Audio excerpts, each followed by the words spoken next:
તો sir sinus એટલે શું અને એમાં તકલીફ છે એ કેવી રીતે ખબર પડે? સાઇનસ એ બોડીનો એક પાર્ટ છે, એર ફિલ્ડ કેવિટી એટલે કે હવા ભરેલી બોડીની એરિયા, સ્કલ કે ખોપડી જે આપણું કહેવાય છે. બેઝિકલી ગ્રેવિટીના કારણે આપણી ખોપડી પડી નથી જતી. એમાં સ્પાઇનલ કોર્ડ તો આપણને સપોર્ટ આપે જ છે, પણ આનું વજન પણ હોય તો એના કારણે માથું ઝૂકી પણ નથી જતું. તો એર ભરેલા પોકેટ્સના કારણે એનું વજનને બધું ઓછું થાય ને ટટ્ટાર ઊભું રહી શકે છે. હવે એમાં જ્યારે ઇન્ફેક્શન થાય એને સાઇનોસાઇટિસ કહેવાય. તો સાઇનસ બધાના બોડીમાં હોય, સાઇનોસાઇટિસ એનું ઇન્ફેક્શન કહેવાય.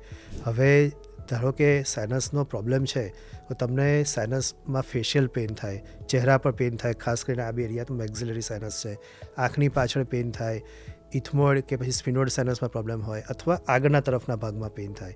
તો આ બધા સાઇનસના પેઇન હોઈ શકે. પ્લસ એની સાથે સાથે તમને નેઝલ બ્લોકેજ લાગે, સ્મેલ લેવામાં તકલીફ થઈ શકે, નેઝલ ડિસ્ચાર્જ થઈ શકે, અથવા નાક ભરેલું ભરેલું લાગ્યા કરતું હોય. વર્સ્ટ કેસમાં ઘણીવાર આપણે અમુક જે ફંગલવાળા એલિમેન્ટ્સનું છે તેમાં આપણને વિઝનને બધું પણ અફેક્ટ થતું હોય છે. પણ બેઝિકલી આપણે આટલું જોઈ શકીએ કે નાક બંધ લાગે, હેડેક લાગે, ફેશિયલ પેઇન લાગે તો સાઇનસની બીમારી હોઈ શકે.